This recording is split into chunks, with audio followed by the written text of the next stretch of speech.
So go to your search bar and type Python, click enter. So you can see this first link here of python.org. Click on this. Once you click on this, if you hover your mouse over this downloads option, you can see here Python 3.11.3. Click on this. Once you click on this, we can see that the download has started. It is completed also. So let's open this.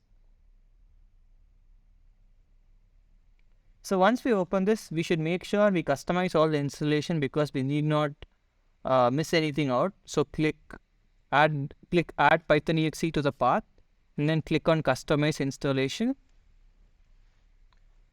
Here make sure all these boxes are checked in because PIP is something which is very essential for you to use all the Python packages.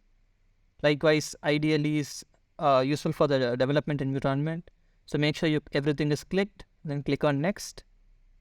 Once you click on next, make sure you click this checkbox where there is install Python 3.1 for all users. Also, if you are someone who does debugging, this download debugging symbols will be extremely useful for you. Click on this too.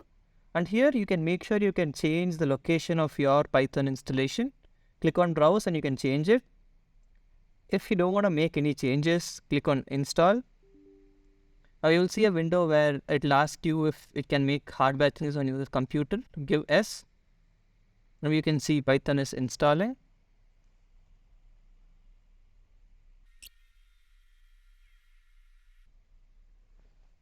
Once the setup was successful, click close. Now let's make sure that Python 3.1.3 is installed in our system. Type cmd and enter command prompt. Once you enter command prompt, type Python here and click enter. So now you can see Python 3.11.3 is installed in your system.